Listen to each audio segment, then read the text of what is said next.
Bonjour à tous, bienvenue sur Investir en crypto, j'espère que vous allez bien. On va prendre un petit peu le temps d'analyser le Bitcoin dans cette vidéo, petite routine habituelle, je vous fais une vidéo chaque jour sur le Bitcoin. Il faut savoir juste un truc, c'est que là dans les 3-4 jours qui vont arriver, je ne vais pas pouvoir vous faire de vidéo pour plusieurs raisons, donc voilà, il faudra s'abstenir du petit Rémi qui vous fait les petites analyses chaque jour. Alors, le Bitcoin, il y a plusieurs points qui nous indiquent qu'on pourrait partir à la hausse, beaucoup plus que ceux qui nous indiquent qu'on pourrait partir à la baisse. Néanmoins, il y a quand même des indicateurs qui sont très prononcés. Enfin, vous allez comprendre ce de quoi je suis en train de dire depuis tout à l'heure à travers un cas concret. Donc, là, le cas concret, il est devant nous. Le point pour moi le plus négatif sur le Bitcoin en ce moment, c'est le long-short ratio.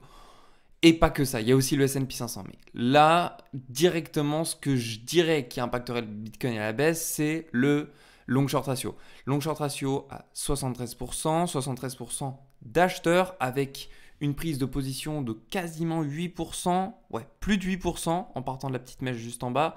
Donc ça veut dire quoi? Ça veut dire qu'on a, en partant du graphique de prix, vous voyez là on est en train clairement de partir à la baisse, on a une augmentation au niveau de l'open interest, ouverture de position, et un accroissement au niveau du long short ratio en termes de position acheteuse.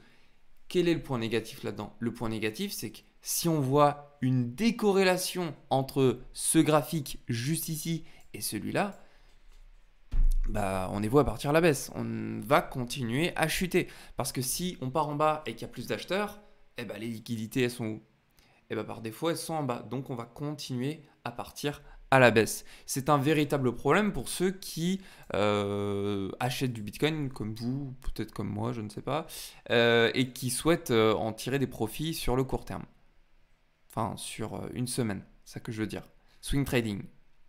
Donc ça, c'est un vrai problème. On peut l'observer en daily, comme ça, on reprend les bases sur cet indicateur. Qu'est-ce qu'on remarque? On remarque que quand, ici, on navigue entre un coup du short, un coup du long, ça stagne, puis après ça monte. Ici, quand on a trop d'acheteurs, on le voit clairement, ça descend.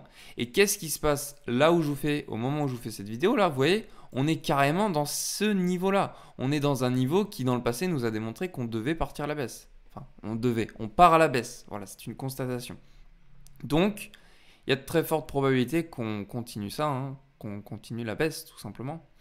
À moins qu'on réinverse la tendance, mais bon, là... Enfin, vous le voyez en daily, on a clairement une tendance croissante sur cet indicateur. Donc, le Bitcoin est voué à partir plus bas. Ça, c'est du côté, va-t-on dire, sentiment de marché. Maintenant, il n'y a pas que ça à analyser, il y a une chose plus importante selon moi, même si ça c'est très important, on ne va pas se le cacher, c'est le marché américain qui nous impacte vraiment. Le S&P 500 qui nous a fait une continuité de sa structure baissière. Là, on avait eu un break of structure. Ce qu'on appelle break of structure, c'est au moment où on fait une rupture de la tendance baissière ou une rupture de la tendance haussière et qu'on casse le précédent bottom ou top.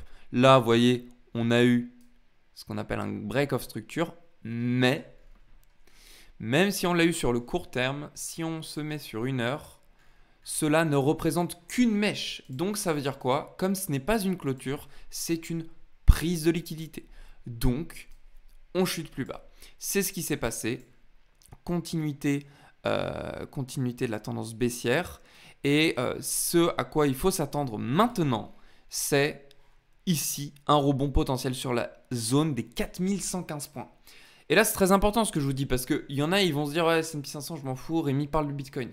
Oui, mais le S&P 500, c'est super important parce que vous regardez le Bitcoin, vous regardez le S&P 500, c'est la même chose, c'est le même graphique. Et si le S&P 500 est impacté à partir beaucoup plus bas, le Bitcoin sera dans la même mouise. Et moi, ce que je veux, c'est absolument pas que vous, traders expérimentés ou débutants, vous vous fassiez avoir en simplement regardant que le graphique du Bitcoin. Sachant que je vous l'ai dit au début de cette vidéo, j'ai analysé plusieurs points très haussiers sur le Bitcoin, beaucoup plus que ceux baissiers. Mais les analyses baissières, il faut en faire aussi. On ne peut pas dire ah non, le Bitcoin il va partir à la hausse, point. Non. Il faut analyser et le côté baissier, le côté haussier, et le côté stagnant aussi. Donc voilà ce à quoi il faut surtout prêter attention ce lundi. c'est l'ouverture du marché américain, voir où est-ce qu'on va ouvrir. Est-ce que on va passer cette barre des 4115 points et que l'on va clôturer en dessous? Ça sentirait vraiment pas bon. Qu'importe quelle unité de temps, si on clôture en dessous, peut-être pas une minute, mais on va dire, allez, au moins en 30 minutes minimum, déjà c'est la catastrophe. Après, si ça clôture en 4 heures, c'est encore pire. Et puis weekly, bon bah, n'imaginez pas. Le prochain point, si on clôture en weekly, ce à quoi il faudrait s'attendre, c'est d'arriver aux 3810 points juste ici. Ce qui, si on y arrive aux 3810 points, on pourrait voir le Bitcoin casser tous ses précédents points bas et revenir ici à la zone des 29 000 $. C'est ce à quoi je m'attends. Voire même carrément prendre la liquidité de ces 29 000 $ pour partir aux 28 000. Donc là, on va très loin. Je commence par le côté pessimiste, mais c'est important. Maintenant, on va évoquer les côtés optimistes. Donc c'est parti. Alors, sur le Bitcoin, il y a des choses qui sont quand même très haussières. Enfin, je vous l'ai dit au début de cette vidéo, pour moi, il y a plus de choses haussières que baissières, mais hier, je vous ai fait un petit scénario. Petit scénario de dire que voilà, Bitcoin pourra revenir autour des 38 700 pour repartir à la hausse et nous faire ce genre de choses. J'y crois toujours. J'y crois toujours pour plusieurs raisons. Bon, on va revenir rapidement sur S&P 500. Déjà, comme je vous l'ai dit, on a une chute continuelle. Là, je m'attends quand même à un retracement à la hausse, au minimum. Sauf s'il veut continuer de descendre, il fait ce qu'il veut. Mais je m'attends quand même à un retracement. Donc ce retracement à la hausse nous impacterait le Bitcoin aussi à repartir à la hausse. Sur le court terme, dans un premier temps. Après, long terme, il faudra voir ce qu'il nous fait, s'il fait un truc comme ça, ou s'il fait ça pour repartir plus bas. Donc, voilà pourquoi je me dis déjà que le Bitcoin pourrait partir à la hausse, S&P 500, retracement. Premier point. Deuxième point, divergence potentielle haussière en daily. On peut le voir au niveau du MACD. J'utilise le MACD pour voir les divergences, vous pouvez utiliser le RSI. Ça, c'est comme vous le voulez. Si on regarde le RSI, on a aussi une divergence. Regardez, je zoome. Attendez, hop. Ici, on voit clairement un point bas plus haut que son précédent, alors que là, c'est l'inverse sur le graphique de prix. Voilà. On peut utiliser le RSI autrement, mais moi, je préfère le MACD. Voilà, pourquoi potentiel? Parce qu'il faut attendre le croisement des zéros. Après, vous pouvez imaginer les choses de manière différente. Moi, j'attends le croisement des zéros. Et puis, il n'y a pas que ça. Il y a aussi la structure du prix qui ne nous indique pas encore la rupture de la tendance haussière. Donc ça, c'est important. Il faut l'avoir. Donc, premier point. J'ai dit quoi? J'ai dit S&P 500, retracement à la hausse. J'ai dit divergence haussière potentielle en daily. OK. Autre point, on est dans la zone de la buy zone. La buy zone, c'est la zone 0,618 longue, donc ça veut dire comprise entre le point le plus bas au 32 800 et au plus haut au 48 200. Et cette zone-là, c'est une zone sur laquelle beaucoup de personnes se prononcent pour acheter du Bitcoin. Si je vous refais exactement la même chose, je vais prendre un graphique vierge. Ici, je vous mets le retracement de Fibonacci du plus bas à ce point haut, comme si on ne connaissait pas ce qui allait se passer après.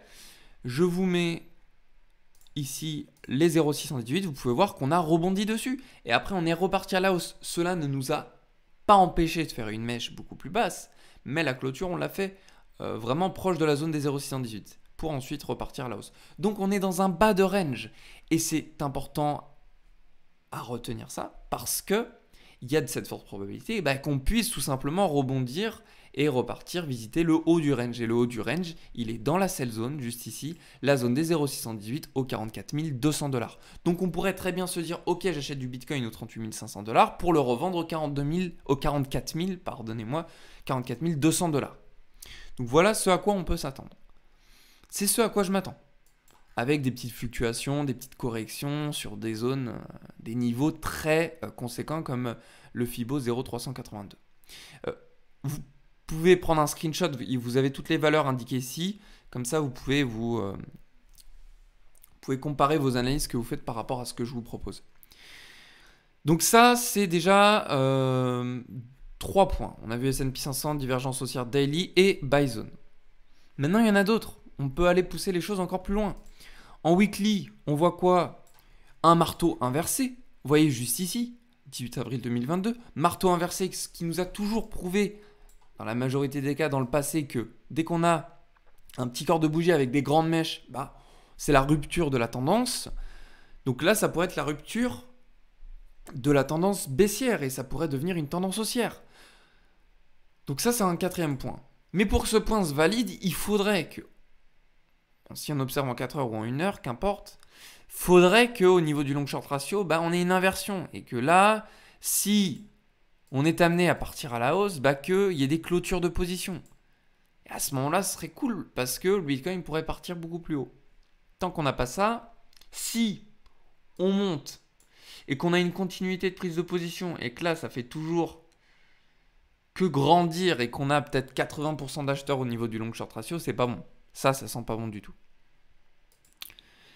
Autre point, on va pas s'en arrêter là, il y en a plein. Autre point, c'est le dollar index. Dollar index qui a atteint son sommet, les 104, qui est voué à partir à la baisse maintenant. Ça veut pas dire qu'on peut casser ce point et repartir plus haut. Mais c'est important de noter que dans le passé, à chaque fois qu'on a touché cette zone, on était reparti. Donc c'est une zone de support. Zone de support. Est-ce qu'on va repartir plus bas? On ne sait pas. Mais ce qu'on peut noter, c'est que dans le passé, quand on a atteint ce niveau, on regarde ici janvier 2017, on revient sur le Bitcoin, janvier 2017, est-ce que j'ai un graphique? Voilà, ici, janvier 2017, on est ici. Qu'est-ce qui s'est passé ici? On est parti en bull run. Ensuite, on a un autre point, dollar index. Ici, on est où? Mars 2020. On regarde. Mars 2020. On est où mars 2020? Mars 2020, on est là. Qu'est-ce qui se passe après? Bull run. Et là, qu'est-ce qui se passe actuellement? Ah, on a atteint les 104. Alors, qu'est-ce qui pourrait se passer? On revient sur le Bitcoin. On est là. Donc, on pourrait peut-être avoir une prochaine ascension. 100 000, 200 000 $. Alors, on ne peut pas se fier qu'à ça. Mais il y a quand même beaucoup de choses qui nous disent que le Bitcoin est quand même voué à partir à la hausse. Il y a d'autres points. N'oubliez pas, c'est pas parce que depuis tout à l'heure je vous parle des scénarios à partir à la hausse que on peut encore aller chercher les 29 000 $. Ça, c'est important de retenir. C'est très important. Le marché est imprévisible. Là, on met toutes les chances de notre côté, mais on ne sait pas, il peut se passer plein de choses. Ensuite, il y a un autre point que j'aime bien vous montrer. Ici, on est clairement dans un canal haussier. On est dans un canal haussier, on est plutôt au bas de ce range. Ça, c'est sur du long terme. Et ça, c'est une bonne nouvelle parce que si le Bitcoin était quand même voué à partir à la baisse sur le court terme, on pourrait s'attendre à ce qu'il retombe au peut-être grand maximum les 32 000 $. Et ça, c'est un très bon point selon moi parce que en voyant ce graphique de cette manière en mode logarithmique, on peut se dire que le Bitcoin pourrait, peut-être s'il doit descendre plus bas, aller prendre toutes les liquidités, peut-être qu'il pourrait rebondir aux 32 000 $ pour repartir plus haut. Donc ça, c'est à prendre en compte. Ça nous ferait quand même une belle chute, une chute de peut-être 20% effectivement, mais c'est pas impossible qu'on fasse ce genre de choses pour bien repartir. Pourquoi mieux repartir? Parce que on a quand même beaucoup de liquidités. Beaucoup de liquidités. Je vais vous montrer ici, si je me mets en daily, qu'est-ce qu'on a juste là? On a un énorme équalo. Ce sont des liquidités. Pourquoi? Parce qu'il y a des stop-loss. Et on a aussi des positions avec des grands effets de levier qui ont été placés. Donc, tout ça m'indique que c'est une zone à aller chasser. Dans un premier temps, il y a les 37 500 $ et puis dans un dernier temps, on a les 36 800. On peut s'attendre à la zone des 36 200 $ si on doit retomber plus bas sur le court terme. Maintenant, comme je vous l'ai dit, on peut continuer la baisse. On peut continuer la baisse. On a des targets très pertinentes à aller chercher. Je vais vous effacer ça. Je vais vous montrer les targets. Donc les targets, on a au niveau des targets la zone des 0,786 aux 36 200 $. Ça, c'est la target clé, la target phare à aller chercher si on doit continuer cette baisse. Mais si aujourd'hui le Bitcoin nous valide sa divergence haussière, qui sait, qui en plus de ça, en 4 heures, nous fait ce qu'on appelle un break of structure. Il arrive à dépasser son précédent point haut, 40 300 $ dans un premier temps, puis dans un second temps, 40 800 $ juste ici. Nous aurions probablement une inversion de tendance. On pourrait rebondir comme ça, soit sur la zone des 0,236 ou bien rebondir beaucoup plus bas sur une zone de POI qui est peut-être actuellement en train de se créer, on verra bien, pour continuer sa hausse. Et à ce moment-là, si on doit aller chercher des niveaux plus hauts, nous avons les targets suivantes. Je vais vous les afficher. Les 0,236, 40 200 $. Nous avons les 0,382, 41 700 $. Et nous avons les 0,618, 44 200 $. Donc tout ça sont des targets à aller chercher.